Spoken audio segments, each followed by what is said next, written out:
Meld is piecing the puzzle together with a recent partnership with a service provider for a fiat on and off ramp. This will initially be done as an off ramp for the euro, but we're going to see additional integrations and fiat support coming very soon. In addition, we've got some progress being made with the Meld mobile application or the Meld app.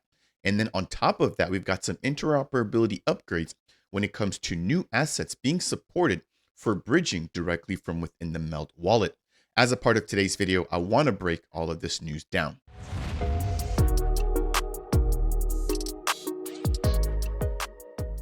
What's up, Meld Nation? Welcome to Dapp Central, your home for everything blockchain and crypto. Today, we're diving into the ever-continuing partnerships between Meld and different service providers. This is on the heels of the recent VASP license, or the Virtual Asset Service Provider license, that Meld has just secured, giving them the ability to on-ramp, off-ramp, custody crypto, and offer even more services. So we're going to dive into how these recent partnerships tie directly back into the VASP license.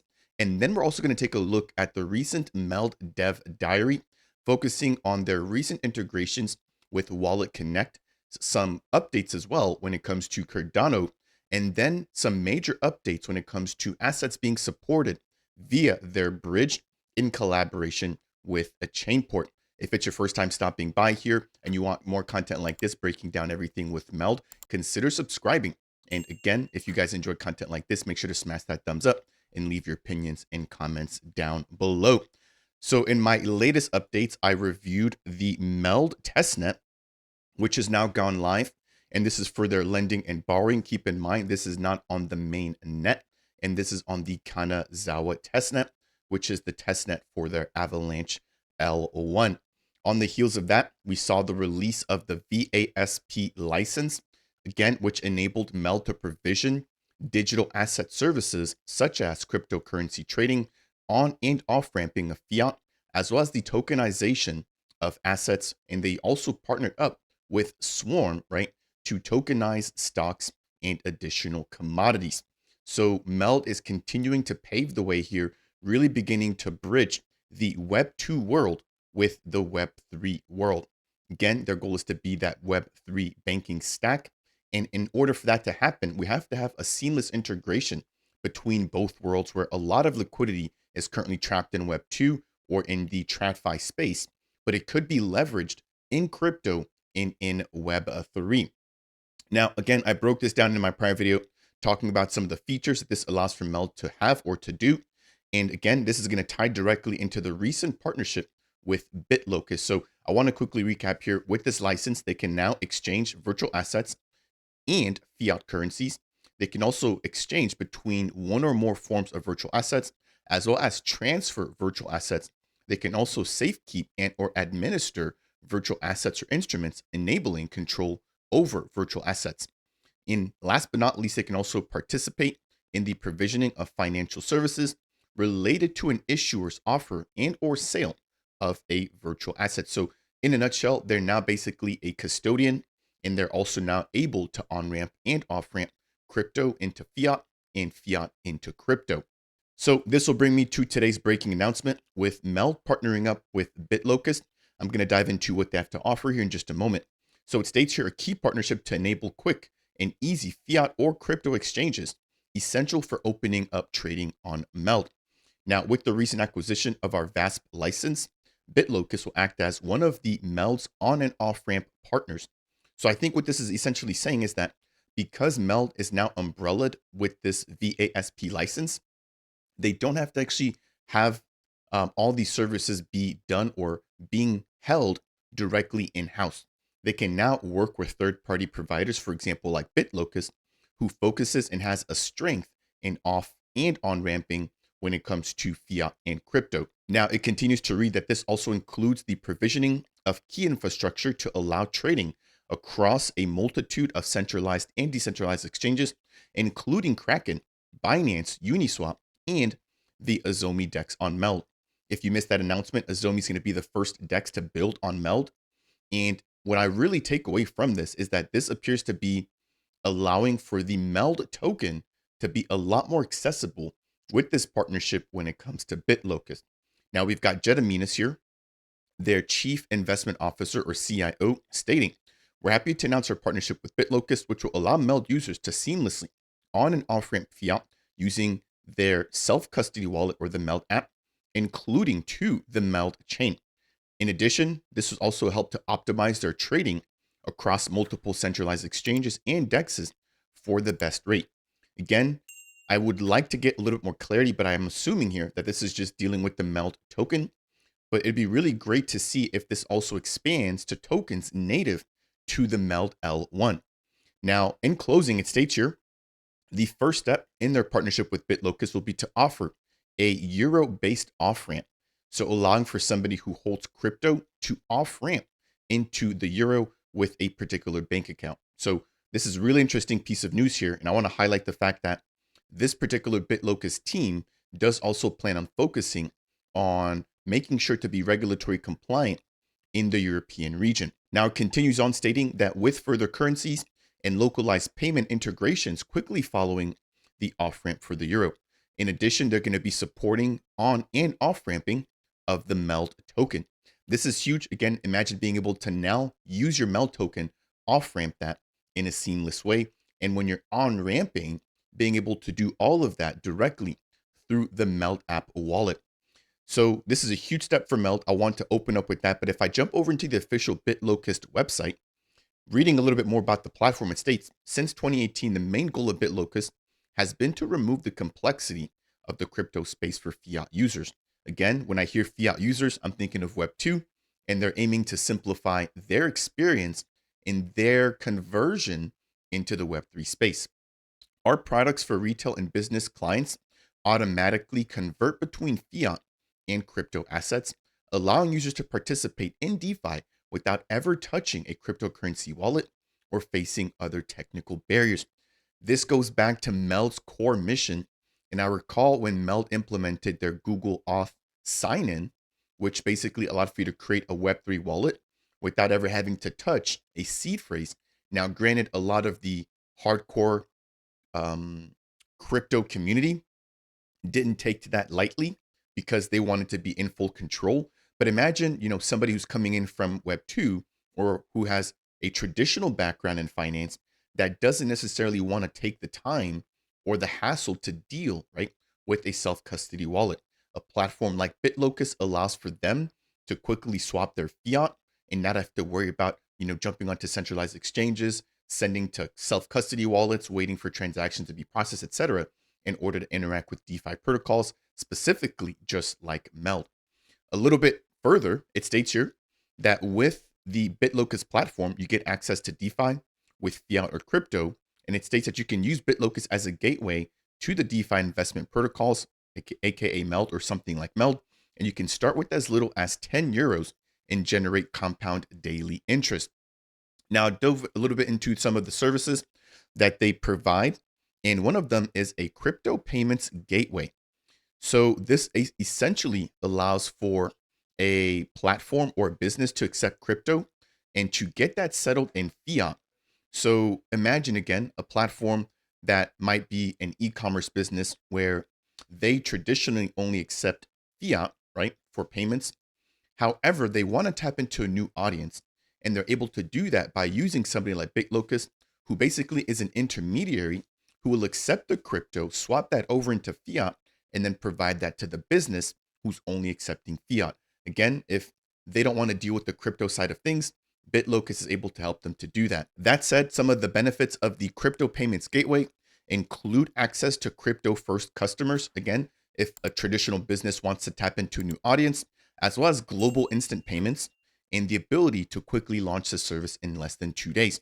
In addition, there's no transaction costs and there's an immediate exchange to fiat, and they also reduce or eliminate chargeback fraud where customers make payments and then dispute them later on.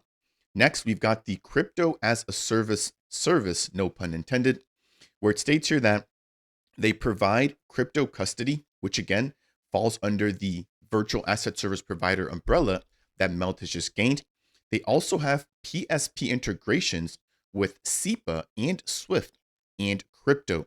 So PSPs, right, are essentially a contractual partnership with providers of payment methods. And as a result, online retailers who work with PSPs can offer multiple payment methods for their shop with just a single integration.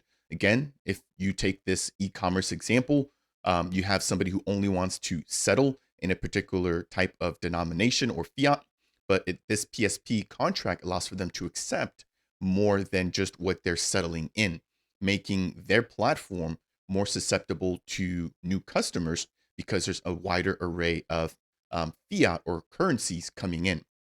In addition, we have blockchain integrations as well as KYC processing and AML monitoring.